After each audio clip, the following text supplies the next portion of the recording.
Good morning students.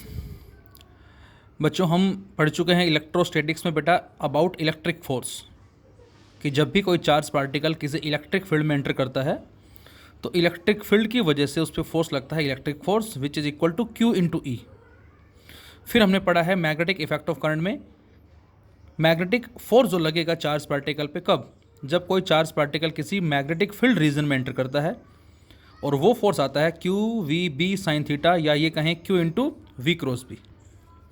अब जरा हम इन दोनों का कंबाइंड कॉन्सेप्ट पढ़ रहे हैं बेटा, and this combined concept is known as Lorentz force, जिसको लॉरेंज नाम के साइंटिस्ट ने बताया और उसी के नाम से इसका नाम डाल दिया गया, दैट इज लॉरेंज फोर्स।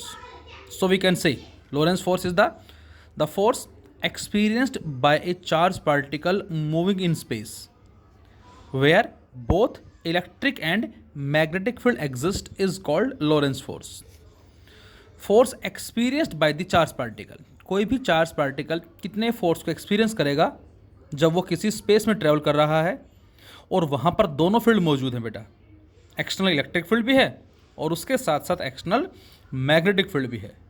तो उन दोनों की वजह से जो फोर्स लगेंगे वो दो फोर्स लगेंगे, जिसमें एक फोर्स होगा F E, this force is due to electric field, and the second force is F M, that is Q into we cross B, and this force is due to the magnetic field.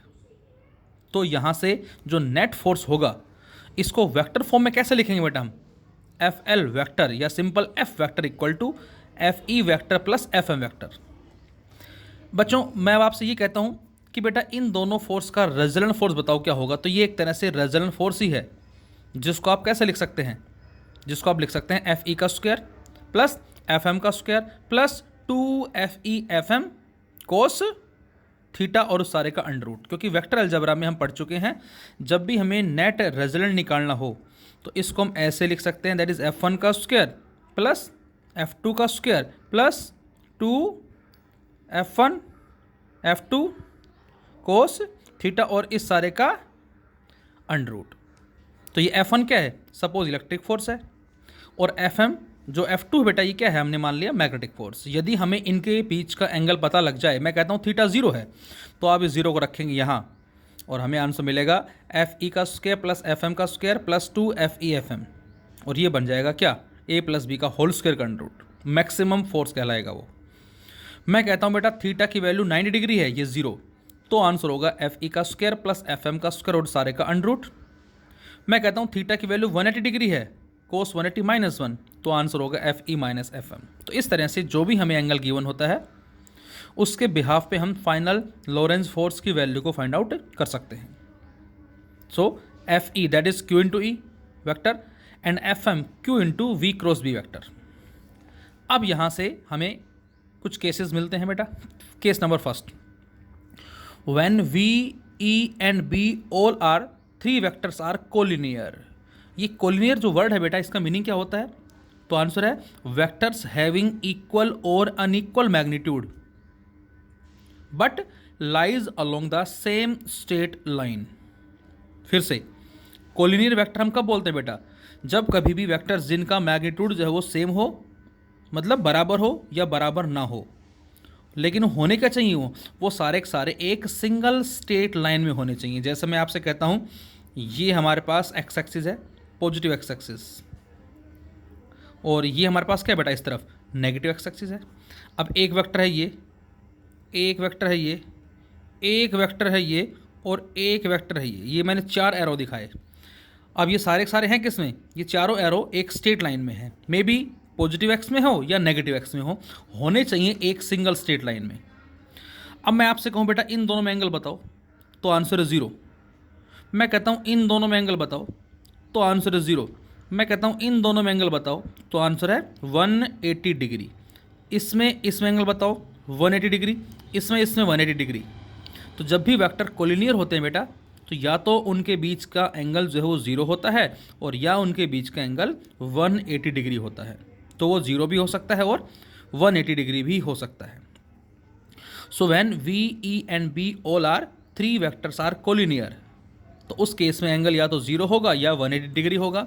और बच्चों दोनों ही case में चाहे angle 0 हो या 180 degree हो, दोनों ही case में जो मैग्नेटिक फोर्स लगेगा चार्ज पार्टिकल पे वो क्या बन जाएगा बेटा, जीरो बन जाएगा। क्यों?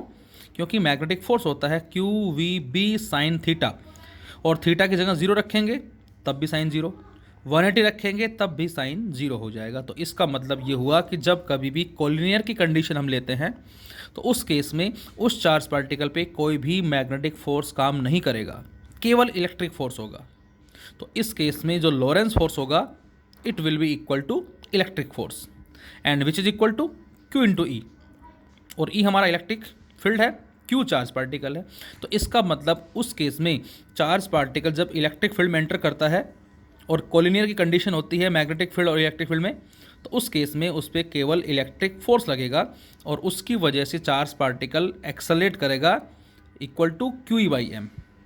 अब एक्सेलरेट करने का मतलब स्पीड अप हो रहा है, स्पीड चेंज हो रही है, वेलोसिटी चेंज हो रही है, मोमेंटम चेंज हो रहा है, as well as we can say kinetic energy change हो रही है। तो ऑल पैरामीटर्स आर चेंजेस, ये सारे चेंज होंगे। तो ये हमारा आ गया यदि तीनों के तीनों क्या हो, कोलिनियर हो, first. Second case, when V E and B are mutually perpendicular to each other. बच्चों ये जरा केस ध्यान से देखें सभी, when V E and B are mutually perpendicular to each other, और इसी को मैंने लिखा the charge particle is fired with velocity v perpendicular to both the crossed field. Crossed का मतलब क्या बच्चों, जैसे एक फील्ड हो गया ये इस तरह से, एक फील्ड ये हो गया और दूसरा ये हो गया, दोनों फील्ड के म्यूचुअली परपेंडिकुलर, इसको हमने नाम दिया है क्रोस्ड फील्ड का नाम दिया है। एक इलेक्ट्रिक फील्ड है, एक इलेक्ट्रिक फील्ड है और एक मैग्नेटिक फील्ड है, और दोनों कैसे बेटा, क्रोस्ड हैं इस तरह से। क्रॉस का मतलब परपेंडिकुलर है। तो इसका मतलब सेकंड जो पार्ट है इसमें लिखा the charge particle is fired with velocity v perpendicular to both crossed field. ये जो वेलोसिटी v है बेटा ये परपेंडिकुलर है किसके, इलेक्ट्रिक फील्ड के भी और मैग्नेटिक फील्ड के भी, लेकिन साथ साथ वो दोनों फील्ड भी आपस में परपेंडिकुलर है। ध्यान से देखें इसको, वेलोसिटी परपेंडिकुलर है इलेक्ट्रिक फील्ड के, मैग्नेटिक फील्ड के, और इलेक्ट्रिक मैग्नेटिक फील्ड भी आपस में परपेंडिकुलर है। क्रॉस का मतलब परपेंडिकुलर, कुछ इस तरह से जो आपको डायग्राम में नज़र आ रहा है। जैसे मैंने क्रॉस शो किया है, क्रॉस का मतलब इनवर्ड मैग्नेटिक फील्ड इस तरह से, और ये इस तरह से मैंने जो लाइन दिखा रखी है आपको, ये लाइन शो कर रही है इलेक्ट्रिक फील्ड को, जो मैंने ई वेक्टर का नाम दिया। तो बेटा इलेक्ट्रिक फील्ड कुछ ऐसे है नीचे की तरफ हो गया, और मैग्नेटिक फील्ड कुछ ऐसे इस तरह से, दोनों क्या म्यूचुअली परपेंडिकुलर, ये क्रॉस्ड फील्ड को शो कर रहा है। और यहाँ से कोई चार्ज पार्टिकल एंटर कर रहा है सपोज। अब आप ये बताएं कि इस चार्ज पार्टिकल जो एंटर कर रहा है इस फील्ड में, इस चार्ज पे इलेक्ट्रिक फील्ड की वजह से जो फोर्स लगेगा वो फोर्स इस चार्ज को किधर धकेलेगा। हमें पता है कि यदि ये डायरेक्शन इलेक्ट्रिक फील्ड की है तो ज़रूर इस पे चार्ज हम पॉजिटिव कह सकते हैं और इस पे चार्ज नेगेटिव कह सकते हैं। ये पॉजिटिव होगा, ये नेगेटिव होगा, ये पॉजिटिव होगा, ये नेगेटिव होगा, ये पॉजिटिव होगा, ये नेगेटिव होगा, ये पॉजिटिव होगा और ये नेगेटिव होगा, इस तरह से। तो अब ये चार्ज किधर जाएगा, टुवार्ड्स द नेगेटिव एंड, इधर जाएगा। तो इलेक्ट्रिक फील्ड जो है वो इसको नीचे की तरफ धकेलेगा, इस तरफ। तो ये लग गई डायरेक्शन किसकी, इलेक्ट्रिक फोर्स की, नीचे धकेलेगा। अब जरा एक बार आप Fleming left hand rule apply करें और ये बताएं कि मैग्नेटिक फोर्स किधर लगेगा। Force, magnetic field and motion of the charge particle, कुछ इस तरह से। तो यहाँ पर रूल हम ऐसे लगाएंगे, मैग्नेटिक फोर्स जो ऊपर की तरफ आएगा, जो आपको डायग्राम में कुछ इस तरह से नज़र आ रहा है। तो इस केस में हम कह सकते हैं क्या कि जो मैग्नेटिक फोर्स लगा वो लगा ऊपर की तरफ, इलेक्ट्रिक फोर्स लगा नीचे की तरफ। अब यहाँ से आपको साफ नज़र आ रहा है कि दोनों में एंगल कितना है, दोनों एंटी पैरेलल है, एंगल इज़ 180 डिग्री। और जब एंगल 180 होता है, मैंने अभी बताया था आपको, उस केस में नेट फोर्स क्या होगा बेटा, आइदर Fe माइनस Fm और Fm माइनस Fe। डिपेंड करता है कि कौन सा फोर्स कम होगा और कौन सा ज़्यादा होगा। तो ये हमारा नेट फोर्स आ गया। और यदि ये कहा जाए नेट फोर्स इज़ ज़ीरो, मतलब जितना इफेक्ट इलेक्ट्रिक फोर्स का है उतना ही इफेक्ट मैग्नेटिक फोर्स का है, तो उस केस में हम बोलेंगे बच्चों कि नेट फोर्स ज़ीरो हो जाएगा। मैं कहता हूँ ये भी सपोज 5 न्यूटन से खींच रहा है और ये भी 5 न्यूटन से, तो नीचे भी 5 ऊपर भी 5, तो नेट फोर्स ज़ीरो हो जाएगा। So Fe equal to Fm, Fe is QE, Fm is QVB and Q से Q कैंसिल आउट। तो यहाँ से V की वैल्यू जो आएगी हमारे पास वो आ जाएगी E बाई बी। तो ये हमारे पास आ गया concept v equal to E by B. और अब जितना फोर्स ऊपर लगा उतना ही नीचे, मतलब नेट फोर्स जीरो है। अब आप ये बताएं कि ये जब इस पर नेट फोर्स जीरो होगा तो क्या होगा? तो न्यूटन के लॉ के अकॉर्डिंग एक्सेलरेशन जीरो, और एक्सेलरेशन जीरो है इस बात के दो मतलब हैं, या तो वो रेस्ट में होगा या वो कांस्टेंट वेलोसिटी से ट्रैवल करेगा, मतलब सीधा निकल जाएगा, उसमें कोई भी डेविएशन नहीं होगा। ये इस बात का मतलब है, अनडेविएटेड, सीधा निकल जाएगा बिल्कुल। So when the charge particle of velocity equal to E by B enters in such a region of closed E and B field, then it will undeviated बच्चों, ये सीधा सीधा निकल जाएगा without any deflection out of the tube, उस tube region के अंदर हम कह सकते हैं। So all the charge particle whose velocity magnitude is not equal to E by B. अब उनका क्या होगा जिनकी वेलोसिटी ई बाई बी के बराबर नहीं होगी, क्योंकि बहुत सारे चार्ज पार्टिकल आ रहे हैं like a charge particle beam, तो जिनकी वेलोसिटी ई बाई बी के बराबर नहीं है will not come out of the tube, वो ट्यूब से बाहर नहीं आएंगे। क्यों? क्योंकि उस केस में उन पे फोर्स जीरो नहीं होगा। अब या तो उस पर इलेक्ट्रिक फील्ड का इफेक्ट ज़्यादा होगा या उस पर मैग्नेटिक फोर्स का इफेक्ट ज़्यादा होगा। So this principle is used for selecting the velocity of A charge particle in velocity selector. ये वेलोसिटी सिलेक्टर नाम से एक इंस्ट्रूमेंट है बेटा, और इसको हम यूज़ करते हैं चार्ज पार्टिकल की वेलोसिटी को सेलेक्ट करने के लिए। And this velocity selector having more applications, जो आप आगे स्टडी करेंगे हायर एज क्लासेस के अंदर। अब जैसे क्वेश्चन लिया हमने एक, इस क्वेश्चन में गिवन है an electron beam passes through a magnetic field of 4×10⁻³ weber per metre square and electric field 2×10⁴ volt per metre. कोई इलेक्ट्रॉन बीम जो पास हो रही किसी रीजन से जहां मैग्नेटिक फील्ड भी गिवन है और इलेक्ट्रिक फील्ड भी गिवन है, एंड बोथ एक्टिंग साइमल्टेनियसली, और दोनों के दोनों एक साथ एक्ट कर रहे हैं। The path of the electron remains undeviated. बच्चों अब इसका मतलब क्या है? पाथ अनडेविएटेड है तो जरूर जितना इफेक्ट इलेक्ट्रिक फोर्स का है उतना इफेक्ट मैग्नेटिक फोर्स का है, तो नेट फोर्स जीरो। तो जब भी आपको ये कंडीशन मिलती है अनडेविएटेड, तो सीधा सीधा मतलब है v बराबर ई बाई बी होगी। So calculate the speed of electrons.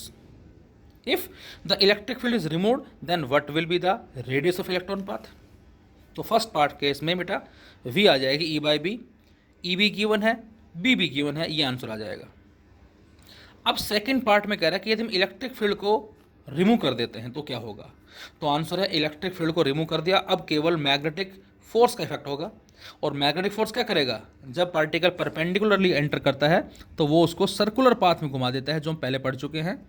And this force provides a necessarily centripetal force. तो हमें जो रेडियस मिलता है सर्कुलर पाथ में वो मिलता है बेटा mv/qb। m हमें मालूम है इलेक्ट्रॉन के लिए, q हमें मालूम है, b हमें दे रखा है और v हमने सोल्व कर ही लिया। तो इन सभी को पुट करके हम उस रेडियस की वैल्यू को सोल्व कर लेंगे, जो कि फिलहाल 7.11 mm की फॉर्म में आएगी। So this is all about Lorentz force, that is electric force due to electric field, magnetic force due to magnetic fields और magnetic field, और जिस रीजन में चार्ज पार्टिकल ट्रैवल कर रहा है वहाँ दोनों फील्ड हैं, तो जो नेट फोर्स होगा उसी को हमने लोरेंज फोर्स का नाम दिया।